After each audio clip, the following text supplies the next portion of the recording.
আমরা তো সামনে একটা জানলাম মানে আমরা নিয়ে করেন পাঠে পড়তে পারি আমি তো জিজ্ঞেস করি আছে কি তোমার ক্লাসে আছে মনে আছে কি জিজ্ঞেস করি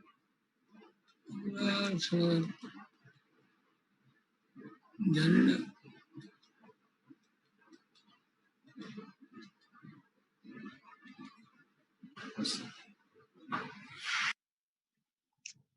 একটু আগে আসবা না 12টা বাজে তুমি জানাবে তুমি 10 মিনিট আগে আসো মোটামুটি প্রিপারেশন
হ্যালো হ্যালো, শুনতে পাচ্ছ তোমরা? আসসালামু আলাইকুম ম্যাম। ওয়ালাইকুম আসসালাম। ভালো আছো সবাই? জি ম্যাম, আপনি ভালো আছেন? আলহামদুলিল্লাহ ভালো। আচ্ছা, তোমাদের লাস্ট ক্লাসে কতটুকু পড়ানো হয়েছিল? এই স্লাইডটা কি ছিল তার মধ্যে? ম্যাম জিডিপি কালচার আছে। আচ্ছা, একজন পার্সেন্টেজ দেখে ফেলো কারা কারা আছে, কজন আছে টোটাল আজকে?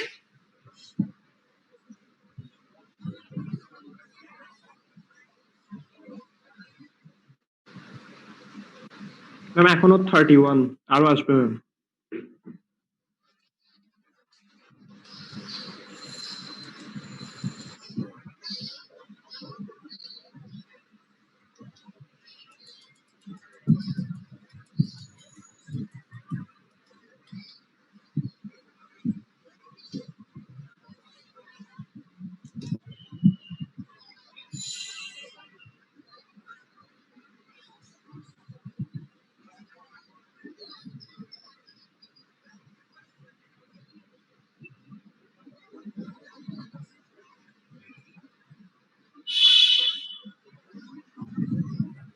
আচ্ছা ঠিক আছে, আমরা তাহলে স্টার্ট করি, বাকিরা জয়েন করুন আস্তে আস্তে।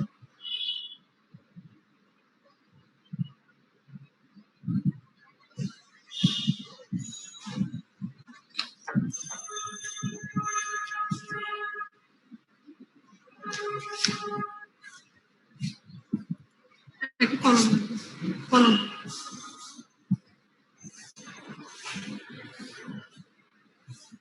আচ্ছা, আজকে আমাদের টপিক যেটা দেখতে পাচ্ছ তোমরা স্লাইড দেখতে পাচ্ছ সবাই? Yes ma'am. আচ্ছা, এই টপিকসটা হচ্ছে তোমাদের আইটেম নাম্বার 6 এ আছে।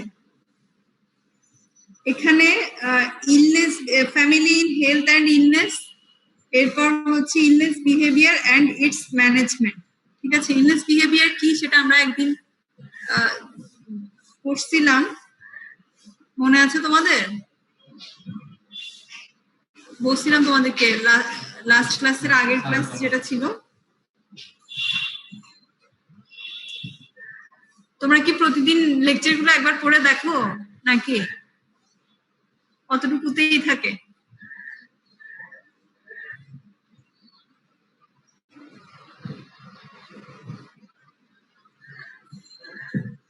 কেউ কি লেকচার গুলো পড়ে দেখো একবার? কেউই পড়ো না, একজন সিঙ্গেল পার্সনও নাই।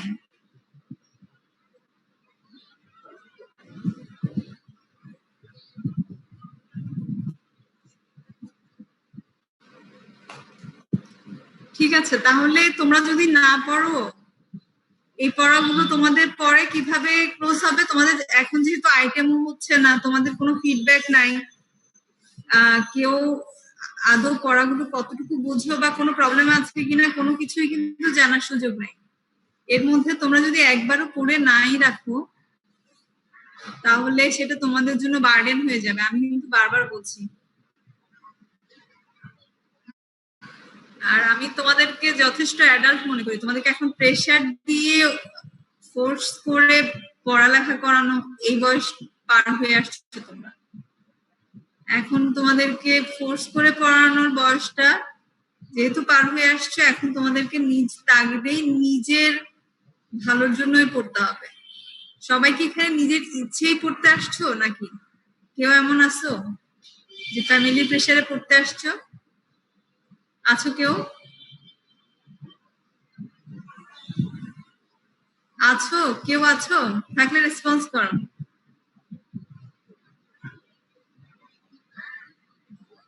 কেউ যেহেতু বলছো না, তাহলে সবাই নিজের ইচ্ছাতেই পড়তে আসছো। এরপরও তোমরা তাহলে কি ফার্স্ট প্রফের পড়াশোনাগুলো করছো বেশি, সেজন্য এটা পড়ার সুযোগ পাও না এমন? বলো এমন কি না? ওই পড়াটা বেশি পড়ছো তাই? আমি তো তোমাদেরকে বেশি কিছু করতে বলছি না, যেদিন যেটা ক্লাস হবে সেদিন সেই ক্লাসের অল্পটুকু পড়াটাই তোমরা পড়ে রাখবা, জাস্ট একবার পড়ে রাখবা। মুখস্থও করতে বলছি না, বা সেটা পড়ে মুখস্থ লিখতেও বলছি না, কোনো কিছুই না। একবার পড়ে রাখলে তোমার কোথাও প্রবলেম আছে কিনা সেটা তুমি বুঝতে পারবা, সেটা আমাকে নেক্সট ক্লাসে জিজ্ঞেস করতে পারবা। আর হচ্ছে তোমার কোথাও না বোঝার বাকি থাকলে সেটাও বের হয়ে আসবে। এখন একবারও যদি পড়ে না রাখো তাহলে তুমি পরে যখন নিজে নিজে পড়তে যাবা তখন প্রবলেম অ্যারাইজ করলে একসাথে কি সব সলভ করার সুযোগ পাবা? ধরো তোমাদের পরীক্ষা হবে অক্টোবরে, যদি অক্টোবরে হওয়ার সম্ভাবনা আছে, অক্টোবরে না হলে নভেম্বরে হবে, ডিসেম্বরে হবে, এই বছরের মধ্যে তো হওয়ার সম্ভাবনা আছে। তো এরপর নেক্সট মেতে গিয়ে তোমরা এই প্রফেশনাল পরীক্ষাটা দিবা, তাহলে তোমাদের মাঝখানে সময় থাকবে কতদিন সময় থাকবে? এর মাঝখানে তোমাদের 5 আরএফএসটি হবে,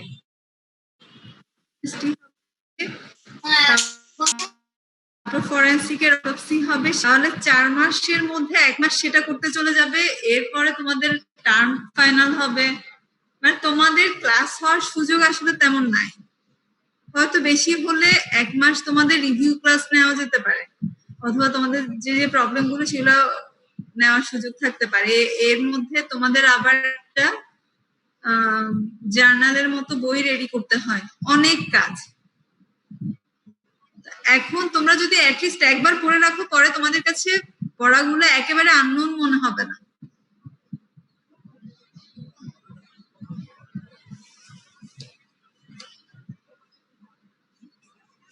আর তোমাদের এখানে ফরমেটিভ অ্যাসেসমেন্ট একটা নাম্বার আছে, সবাই জানো। তোমাদের ক্লাসে পারফরমেন্স, কেউ কিন্তু আমার পড়া একদিনও কেউ করছে এমন আমি পাই।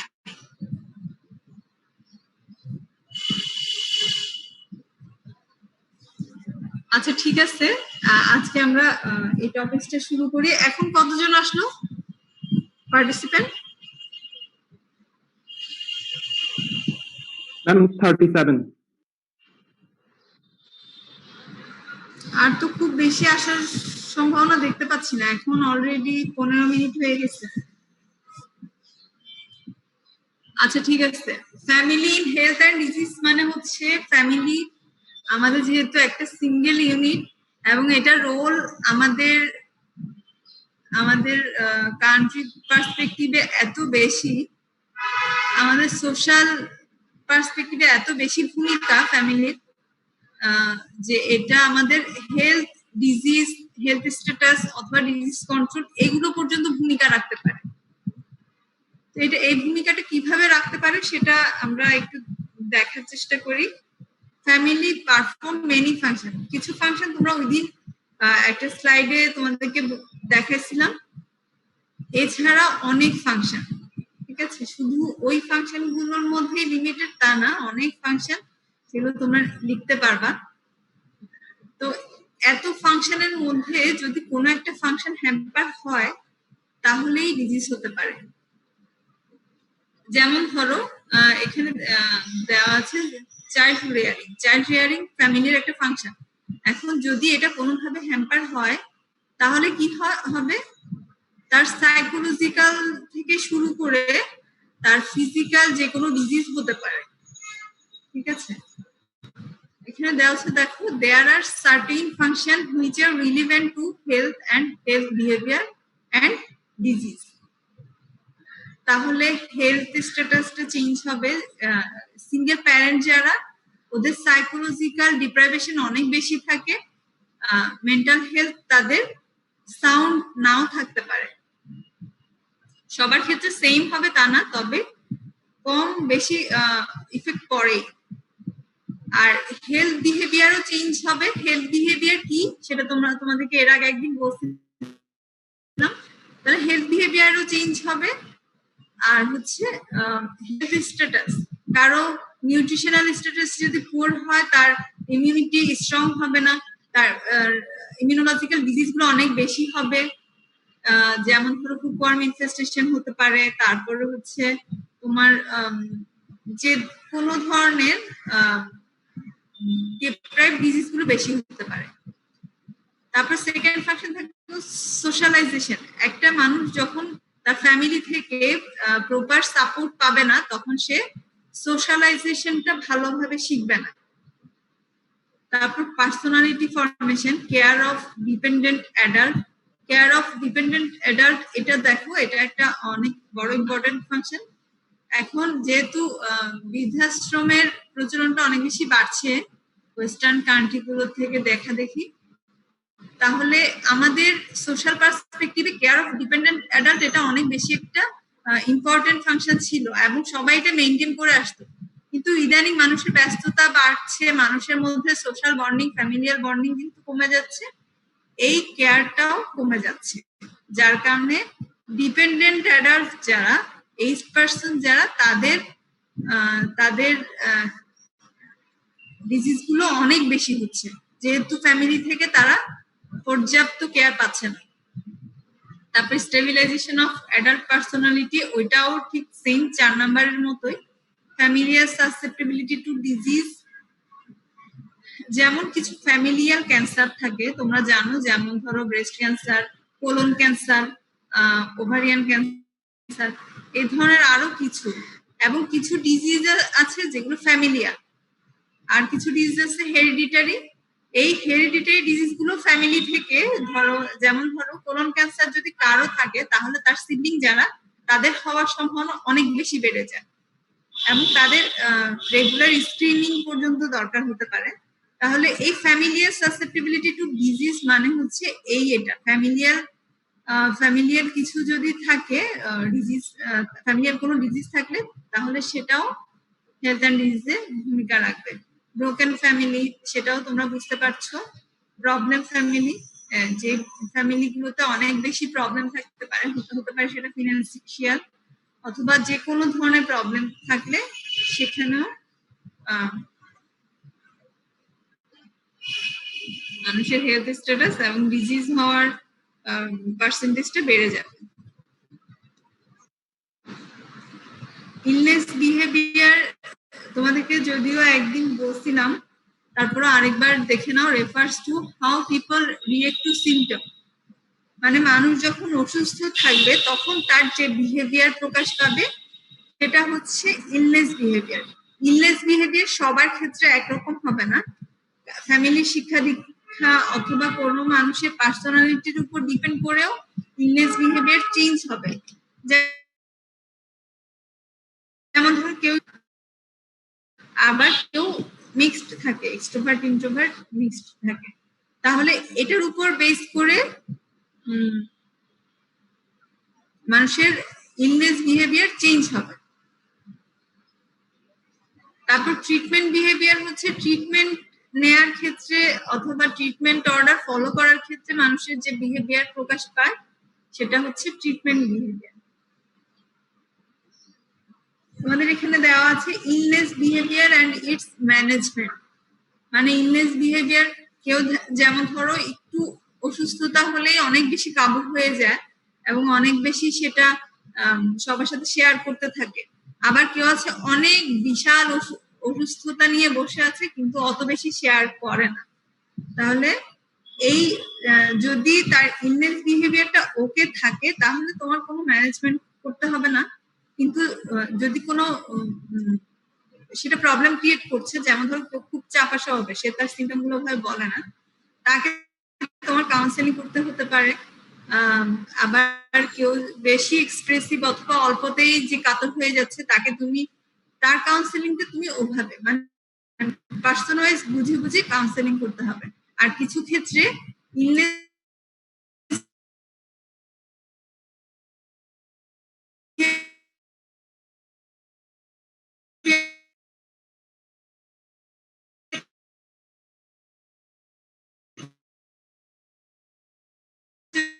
যদি কারো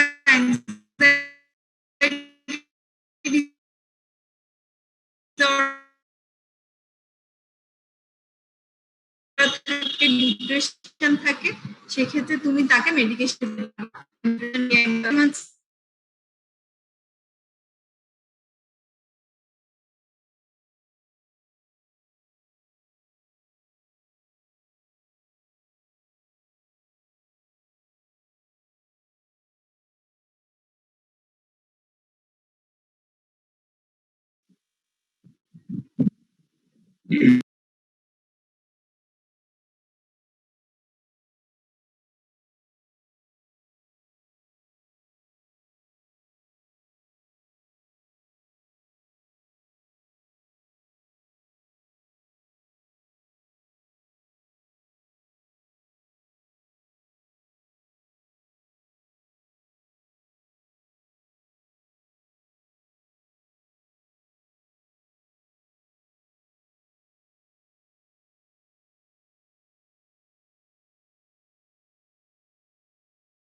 আচ্ছা, এতক্ষণ কি তোমরা আমার কথা শুনছো?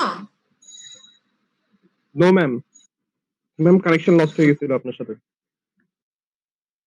আচ্ছা, কখন থেকে? এই স্লাইডের শুরু থেকে? ম্যাম ট্রিটমেন্ট বিহেভিয়ার থেকে। আচ্ছা, ট্রিটমেন্ট বিহেভিয়ার তো তোমাদেরকে বলছি, আর ইলনেস বিহেভিয়ার ম্যানেজমেন্টের ক্ষেত্রে ম্যাম যেটা বলছি স্ক্রিনটা এখন আর শো করতেছে না ম্যাম, মানে স্লাইডটা ম্যাম। শো করছে না।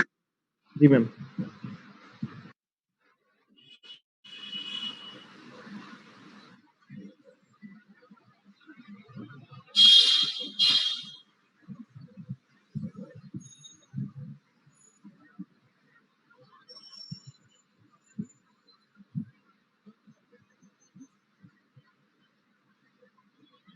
এখন ঠিক আছে? জি ম্যাম। আচ্ছা, তাহলে ইলনেস বিহেভিয়ারের ম্যানেজমেন্ট বলছিলাম, কিছু ম্যানেজমেন্ট তুমি কাউন্সেলিং করে ঠিক করতে পারবা, এটুকু শুনছো? জি ম্যাম। জি ম্যাম। আচ্ছা, আর মেডিকেশনে যখন যেতে হবে তখন তোমাকে অ্যাংজাইটি আর অ্যান্টি ডিপ্রেসেন্ট ড্রাগ ইউজ করতে হতে পারে, যদি কারো অ্যাংজাইটি ডিসঅর্ডার থাকে, ফোবিক ডিসঅর্ডার থাকে, অথবা ডিপ্রেশন থাকে।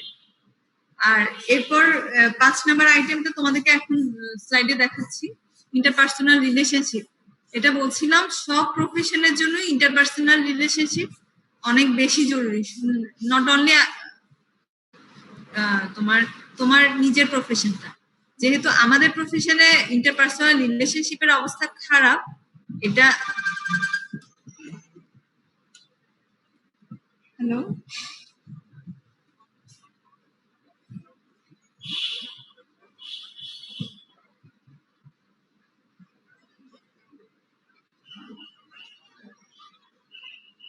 হ্যালো হ্যাঁ,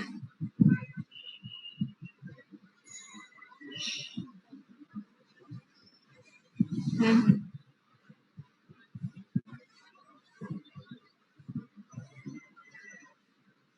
বলি নেই আমি, তাহলে তুই দিয়ে দিস না, তোর থেকে দিস, আমি এসে দিয়ে দিই। 30 3 হ্যাঁ, বুঝলি? হ্যাঁ হ্যাঁ, আচ্ছা ঠিক আছে। আচ্ছা ঠিক আছে, শুনতে পাচ্ছ তোমরা? Yes ma'am. আচ্ছা, ইন্টারপার্সোনাল রিলেশনশিপের কথা বলছিলাম। আমাদের আমাদের প্রফেশনে এটার অবস্থা অনেক খারাপ। তোমরা সামনে দেখতে পাবে যে এটা নিয়ে আলাদা অনেক বিশাল একটা উইং তৈরি হবে।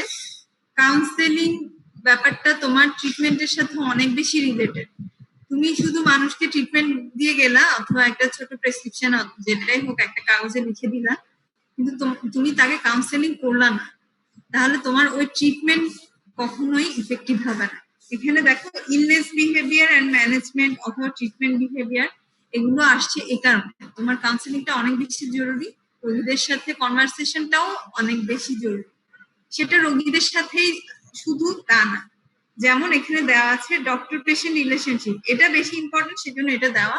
কিন্তু আমাদের ক্ষেত্রে doctor patient relationship, doctor doctor relationship, doctor nurse relationship, সবগুলোই কিন্তু ইন্টারপার্সোনাল রিলেশনশিপের কম্পোনেন্ট। ঠিক আছে?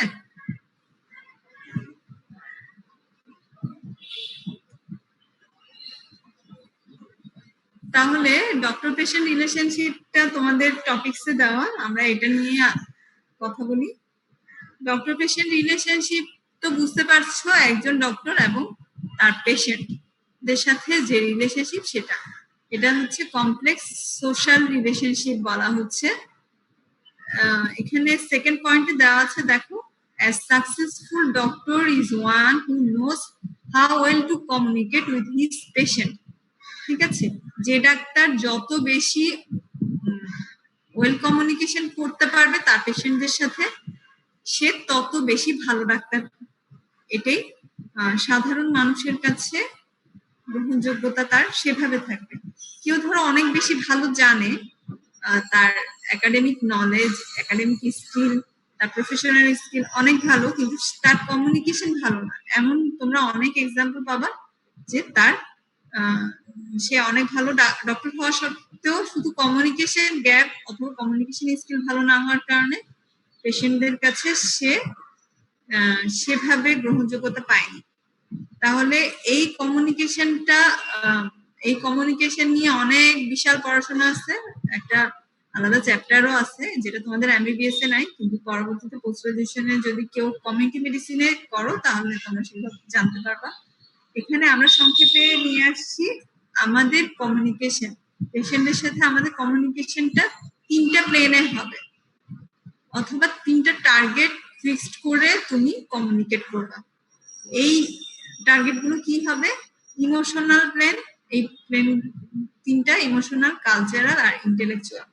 মানে তার ইমোশনটাকে তোমাকে টার্গেট করতে হবে, তার কালচারটাকে তোমাকে খেয়াল করতে হবে, তার ইন্টেলেকচুয়াল লেভেল কতটুকু সেটা অনুযায়ী তার সাথে কমিউনিকেট করতে হবে। তোমরা কি এখনো ওয়ার্ডে যাওয়া শুরু করছো? করো নাই? ক্লাস হচ্ছে ক্লিনিক্যাল সাইডের?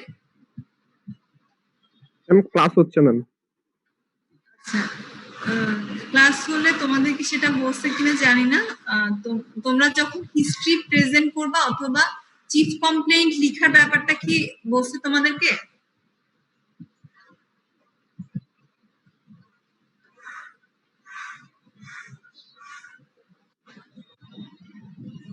বলছে চিফ কমপ্লেইন্ট? না ম্যাম, না ম্যাম। আচ্ছা, হিস্ট্রি সম্পর্কে বলা নাই? হিস্ট্রি কিভাবে লিখতে হয় কি থাকে? না ম্যাম।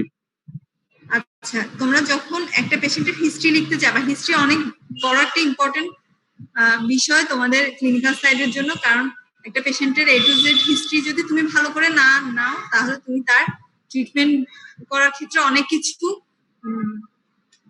তোমার ল্যাকিংস থেকে যাবে। সেজন্য হিস্ট্রির প্রত্যেকটা পয়েন্ট ফিল আপ করা, জানা, তার কাছে জিজ্ঞেস করা, এগুলো জরুরি।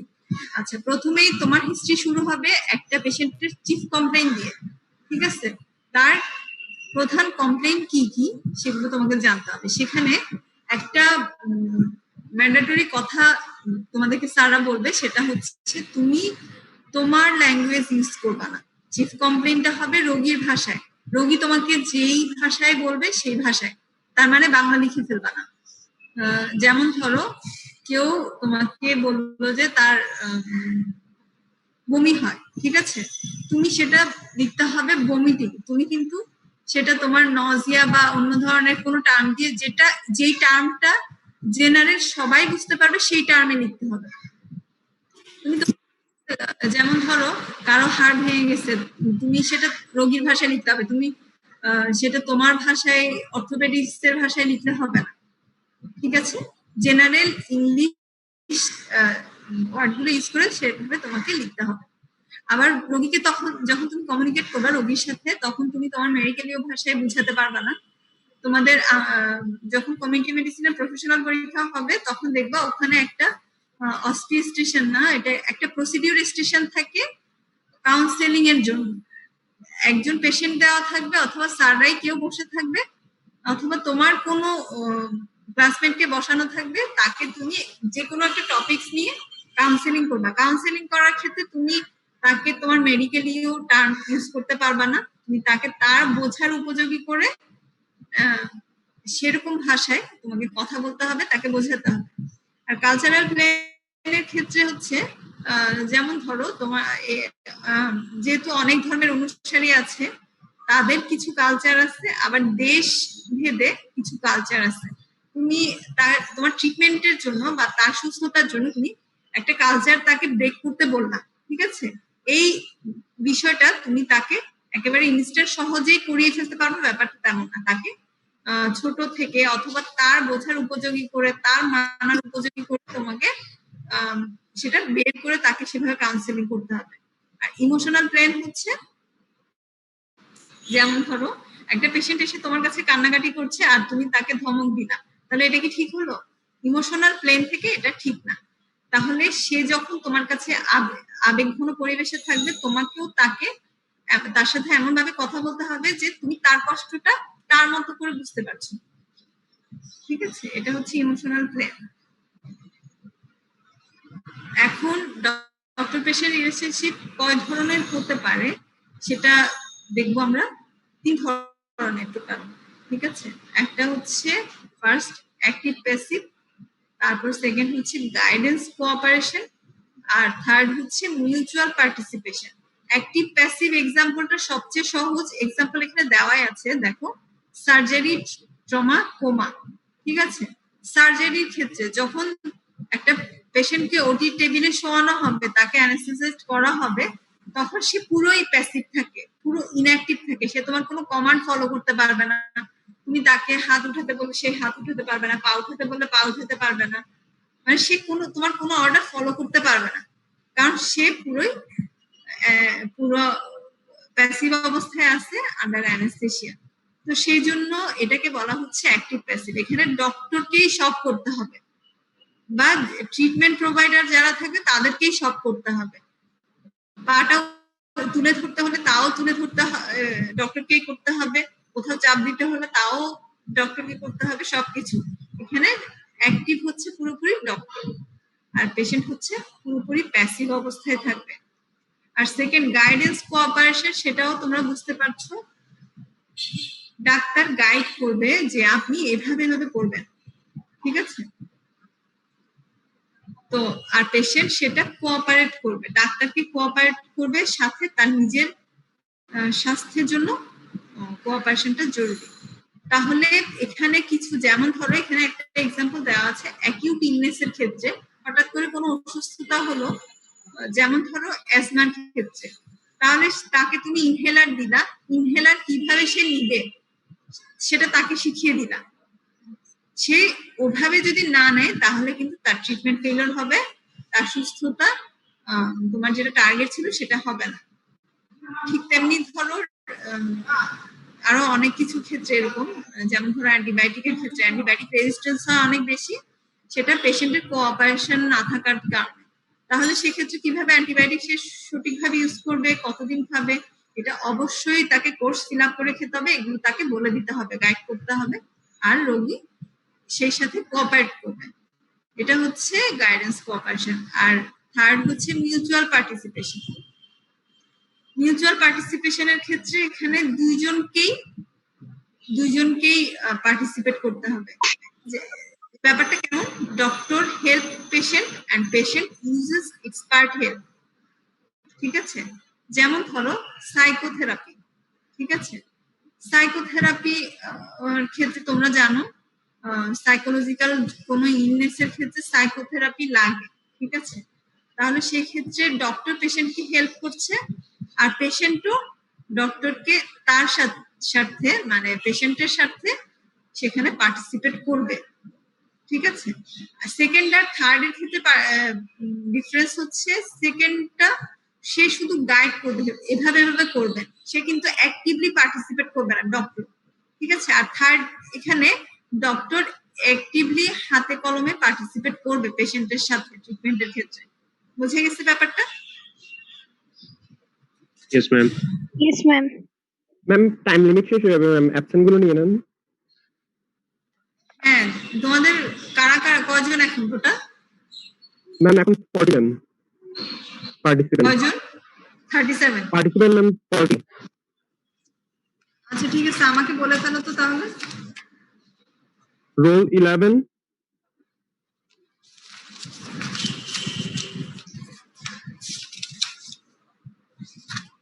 হ্যাঁ 11, 12, 13, তারপর 16, 17। 15। না ম্যাম 13, 16, 17। 13 16 মানে 16 না 15? 16 ম্যাম। আচ্ছা, তারপর 17 17 হ্যাঁ 17 এর পরে 19 হ্যাঁ তারপর 26 26 হ্যাঁ তারপর 27 তারপরে 37 তারপর 39 47 47% কয়জন হলো তাহলে? ম্যাম 3 জন 11 জন ম্যাম। 11 জন, তাহলে 39% এখন। জি ম্যাম, আপনি সহ participant 40।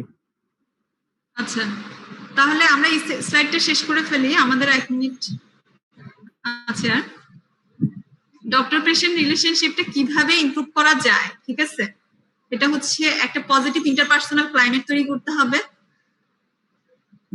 Ma'am, role 15 present. 16 present, আচ্ছা ঠিক আছে। তারপরে effective speaking, effective listening, conflict resolution, মানে কোন কনফ্লিক্ট ফিল করলে সেটা সলিউশন করে নিবে তোমার সাথে বসে। Ma'am. ধরো তোমার বুঝতে পারছো না, হ্যাঁ বলো। Ma'am, role 15 present. 15 হ্যাঁ 15 প্রেজেন্টই লেখা হয়েছে। আচ্ছা, তারপরে হচ্ছে কনফ্লিক্ট রিসলিউশন ব্যাপারটা বুঝতে পারছো? জি ম্যাম। তাহলে এই স্লাইডটাতে কোনো সমস্যা আছে কারো?